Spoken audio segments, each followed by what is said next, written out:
Buen día a todos. Hoy analizaremos el incumplimiento de normas internacionales de auditoría presentado por Karen Lorena Grisales, Héctor Fabio Segura, Jenny Paola Rivera y Geraldine Martínez. La confianza es el activo más valioso en los mercados y en la gestión pública, pero ¿qué sucede cuando los encargados de protegerla fallan? Hoy analizaremos cuatro de los escándalos más impactantes protagonizados por las Big Four: el fraude monumental de Wirecard y la ceguera de EY, las presiones comerciales y manipulación de Tesco, auditoría por PwC, el colapso de Carillon y el encubrimiento de KPMG, y la negligencia de Deloitte al usar IA para el gobierno de Australia. No venimos solo a contar la historia, nuestro objetivo es diseccionar estos casos para entender las banderas rojas que se ignoraron, las graves fallas éticas cometidas, fundamentalmente cómo se vulneraron las normas internacionales de auditoría NIA. Acompáñenos a descubrir por qué colapsaron los controles en la cima del mundo corporativo. Empecemos. Caso Wirecard. El colapso de Wirecard representa una de las fallas más graves en la obtención de evidencia y la evaluación del riesgo de fraude en la historia reciente. En cuanto a la NIA 200, la norma exige que el auditor planifique y ejecute la auditoría con escepticismo profesional, reconociendo que pueden existir circunstancias que causen que los estados financieros contengan incorrecciones materiales. EY falló crónicamente en esto, ante la imposibilidad de obtener confirmaciones bancarias directas y originales de las cuentas fiduciarias en Singapur y Filipinas. El equipo aceptó capturas de pantalla, documentos en PDF provistos por la propia gerencia y confirmaciones de terceros no regulados. Se ignoró el principio básico de que la evidencia generada internamente es menos confiable que la obtenida directamente de fuentes externas e independientes. En cuanto a la NIA 240, esta norma obliga a los auditores a considerar el riesgo de que la dirección eluda los controles de riesgo de fraude, a pesar de las acusaciones públicas de lavado de dinero y reportajes de investigación detallados de Financial Times. EY no ajustó sus procedimientos para responder a este riesgo elevado, no se aplicó un enfoque forense frente a las banderas rojas evidentes en las transacciones de terceros adquirientes. En cuanto a la NIA 260 y 265, que es comunicación con el gobierno corporativo y deficiencia de control, EY no elevó de manera formal, contundente y oportuna el Consejo de Supervisión de Wirecard las enormes dificultades que tenían para verificar el efectivo, la falta de segregación de funciones y la opacidad en las cuentas fiduciarias eran deficiencias significativas de control interno NIA 265 que debieron ser reportadas como críticas mucho antes del colapso del 2020.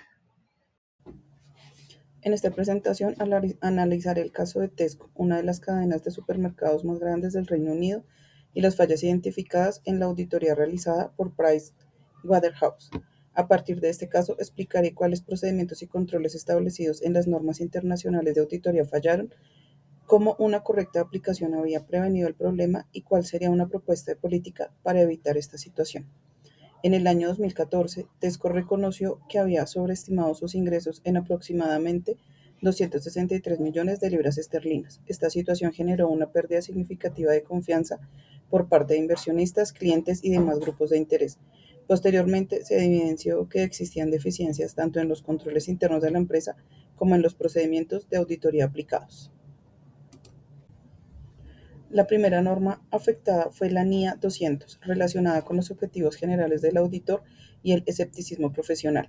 En este caso, los auditores no cuestionaron suficientemente la información proporcionada por la Administración y confiaron en registros que posteriormente demostraron contener errores significativos. Una aplicación adecuada de esta norma habría implicado una actitud más crítica y una validación más rigurosa de la información financiera.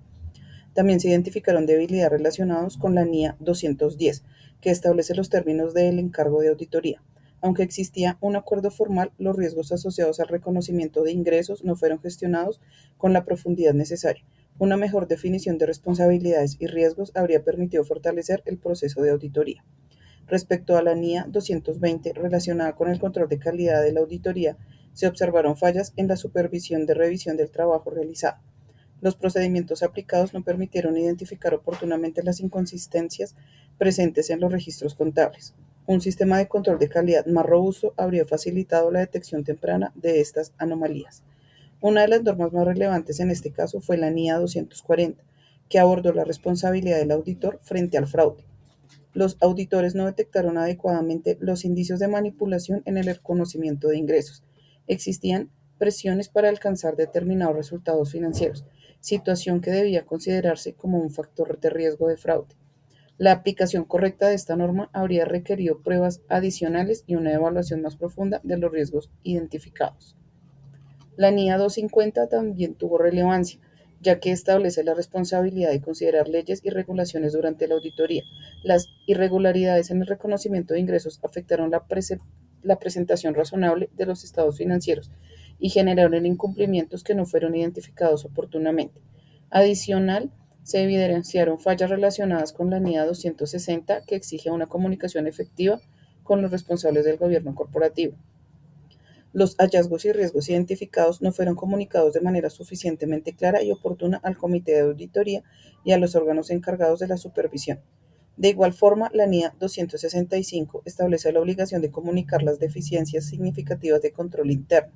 En este caso, las debilidades relacionadas con el registro de ingresos y los acuerdos comerciales con proveedores no fueron reportadas adecuadamente, lo que permitió que el problema continuara durante un periodo prolongado.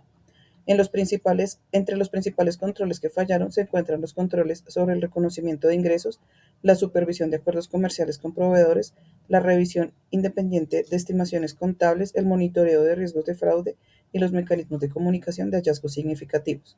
Como propuesta, considero que las organizaciones deben implementar una política integral de auditoría y control interno basada en 4 elementos fundamentales: fortalecimiento del escepticismo profesional, evaluación permanente de riesgos de fraude, comunicación inmediata de hallazgos relevantes al gobierno corporativo y revisiones periódicas de calidad e independencia de la auditoría. En conclusión, el caso Tesco demuestra que el cumplimiento adecuado de las NIAs es fundamental para garantizar la transparencia financiera, prevenir fraudes y fortalecer la confianza de inversionistas y demás partes interesadas. Una aplicación rigurosa de las NIAs 200, 210, 220, 240, 250, 260 y 265 habría permitido detectar oportunamente las irregularidades y evitar gran parte de las consecuencias que enfrentó la organización. Buenas tardes, ahora analizaremos el caso Carillon, uno de los mayores quiebras empresariales del Reino Unido, en la que la firma auditora KPMG fue fuertemente cuestionada por fallas en su trabajo de auditoría.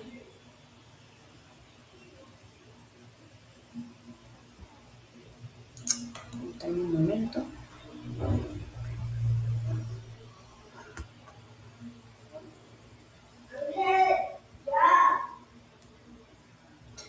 Listo. Desde la perspectiva de la NIA 200 relacionada con el escepticismo profesional, se evidenció que los auditores no cuestionaron suficientemente las estimaciones optimistas realizadas por la gerencia sobre la situación financiera de la empresa. Además, se identificó una falta de juicio crítico frente a señales de alerta que indicaban problemas financieros significativos. Respecto a la NIA 200 sobre control de calidad, los investigadores encontraban graves deficiencias en los procesos internos de supervisión de la auditoría. Incluso se detectó la elaboración y modificación de documentación después de finalizado el trabajo de auditoría, lo que comprometió la confiabilidad de la evidencia obtenida. En cuanto a la NIA 240 relacionada con el fraude, KPMG no aplicó procedimientos adecuados, por decirlo así, para detectar riesgos asociados al uso del reverse factoring, una práctica utilizada para ocultar deuda y presentar una situación financiera más favorable de la que realmente existía. Asimismo, se observaron incumplimientos de la NIA 250 sobre leyes y regulaciones, debido a la alteración de documentos durante inspecciones regulatorias y a la falta de atención frente a posibles incumplimientos normativos. Como consecuencia de estas fallas, Esta empresa colapsó dejando miles de empleados afectados, enormes pérdidas económicas, una fuerte afectación a la confianza pública en la profesión de auditorías. Además, KPMG recibió sanciones económicas y disciplinarias por parte de los organismos reguladores. Este caso demuestra la importancia de aplicar rigurosamente las NIAs, mantener la independencia profesional, ejercer un adecuado escepticismo durante todo el proceso de auditoría. Finalmente, digamos, para dejar una conclusión, y más allá que una conclusión, un análisis que se puede realizar, es que si KPMG hubiera aplicado correctamente las NIAs 200, 220, 240 y la 250, probablemente habría identificado oportunamente los riesgos financieros y las irregularidades existentes, evitando o mitigando las consecuencias del colapso de la misma empresa. Muchas gracias. Buenas tardes, hoy les voy a presentar el caso del gobierno de Australia y de Deloitte, analizado desde la perspectiva de las normas internacionales de auditoría, especialmente las NIA 200, 210 y 220. Este caso surge porque Deloitte utilizó herramientas de inteligencia artificial en actividades relacionadas con informes y procesos profesionales, lo que generó cuestionamientos sobre el cumplimiento de principios fundamentales de auditoría, como el juicio profesional, la responsabilidad humana y el control de calidad. El análisis busca identificar qué normas pudieron verse comprometidas y cuáles son los riesgos cuando se depende excesivamente de tecnologías automatizadas. Pues lo voy a dejar así. En esta diapositiva vamos a hablar de los aspectos más importantes de este caso. En primer lugar, tenemos la NIA 200, que está relacionada con el escepticismo profesional que pudo haberse afectado porque existe el riesgo de confiar demasiado en la información generada por la inteligencia artificial, reduciendo la revisión crítica por parte del profesional. Respecto a la NIA 210, sobre los términos del encargo, se señala que el uso de todas estas herramientas tecnológicas debe ser informado por el cliente, ya que la responsabilidad final sigue siendo humana. La NIA 220 está enfocada en el control de calidad, que exige supervisión y revisión adecuada de los trabajos realizados. En este caso, se cuestiona si los controles fueron suficientes para validar la información producida por la tecnología. En conclusión, en todo este caso, nos demuestra que la inteligencia artificial puede ser una herramienta de apoyo muy útil, pero no reemplaza el juicio profesional, la supervisión humana ni la responsabilidad ética exigida en las normas de auditoría. Y ya.